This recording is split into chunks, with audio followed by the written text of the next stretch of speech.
In the age of knights and kingdoms, wars weren't won by honor. They were won by ingenuity. Behind every shining suit of armor stood a mind sharp enough to forge fear itself. These weren't just weapons. They were warnings.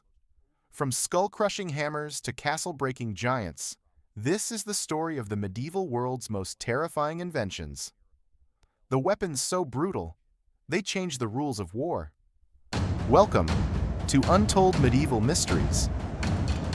When knights wrapped themselves in steel, they thought they'd conquered death. Swords glanced off, arrows shattered, armor was their fortress, until someone decided to use physics instead of finesse.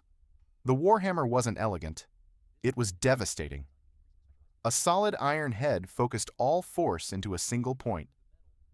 One swing could cave in a helmet and the skull beneath it. It didn't pierce, it crushed, sending shockwaves through the body. Even the mightiest French knights at Agincourt, 1415, fell to English soldiers wielding these crude tools of destruction. For the first time, common soldiers could slay nobility without years of training. The Warhammer was democracy in iron form, proof that no amount of gold could protect you from gravity. If the Warhammer was logic, the flail was madness. A wooden handle, a short chain, and a spiked ball. Simple, yet terrifying. When it swung, it became a blur of chaos, wrapping around shields and crushing through armor. But mastering it came at a price. Trainees often broke their own fingers, or worse. Even modern historians testing replicas have walked away bruised and bloodied. It was the only weapon that punished both sides equally. Yet in skilled hands, the flail was unstoppable. Its chain let it bypass defenses. Its spikes tore through armor, and its whirling sound alone could freeze hearts before it even struck. During peasant revolts in Bohemia, farmers turned grain flails into deadly weapons. The symbol of harvest became the symbol of rebellion. The flail proved one brutal truth: sometimes chaos wins. Not every weapon was born in a forge. Some were carved from defiance. The Godendog, or Good Day, looked harmless, a wooden club with a single iron spike. But in 1302, at the Battle of Courtrai, Flemish townsmen armed with Godendogs destroyed France's elite cavalry in one afternoon. Knights, weighed down by armor, charged into a wall of spikes and fell like dominoes. When they hit the ground, the club end finished the job. It was the day peasants defeated princes, and the day the myth of knightly invincibility died. Crafted from oak and iron, cheap and quick to make, the Godendog spread across Europe like wildfire. It was simple, deadly, and poetic in its message. You don't need nobility to change history, just the right stick. If the Godendog was rebellion, the zweihänder was domination. A sword so massive it could tower over its wielder, 6 feet of steel, designed to carve through entire formations. Wielded by elite German mercenaries called the Landsknechts, these double-pay men earned twice the wage because their job was twice as dangerous. They ran straight into enemy pikelines and cut them apart. With each swing, they shattered the rigid walls of spears, turning order into chaos and fear into retreat. Its unsharpened ricasso let warriors grip the blade mid-swing for control, and parrying hooks near the hilt caught enemy weapons. The zweihänder wasn't just a sword, it was a battlefield wrecking bar. At Bicocca, 1522, these giants of steel tore through Swiss pike squares once thought impenetrable. To see one advance was to see death walking. The sword became legend, a weapon not of defense, but of dominance. Not every battle was fought for blood. Some were fought for profit. Enter the man-catcher, a polearm topped with a metal collar lined with spikes. It wasn't meant to kill. It was meant to capture. When the hinged ring snapped around a knight's neck, escape was impossible. Alive, he was worth a fortune. Dead, only his armor. In a world where ransom could buy kingdoms, the man-catcher was the most profitable weapon ever built. It was used not just on the battlefield, but by medieval guards and constables to arrest criminals without killing them. Even today, Japan's Sasumata pole shares its DNA. Because sometimes the smartest way to win is to make sure your enemy can still pay. Few weapons combined elegance and horror like the Morning Star, a spiked iron ball fixed to a wooden shaft, its name borrowed from the planet Venus, the Morning Star. It gleamed in sunlight, but brought only darkness. Each spike focused impact into pinpoint destruction. A single strike could crush armor, pierce helmets, and leave wounds too brutal for medieval medicine to mend.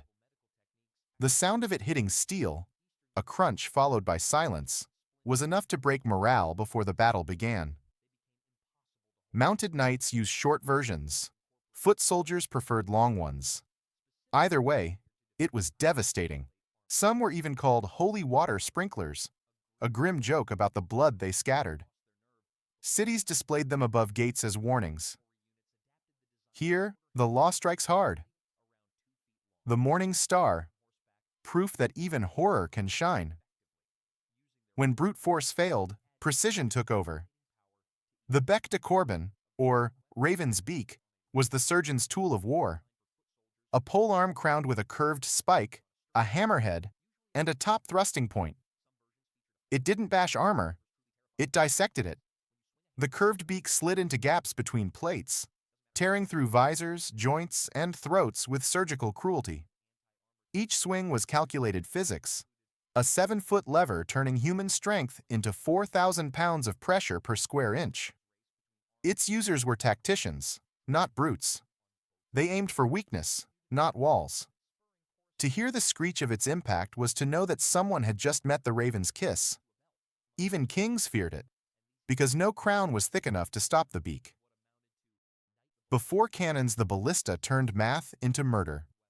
Imagine a crossbow the size of a carriage, hurling 6-foot bolts faster than any arrow.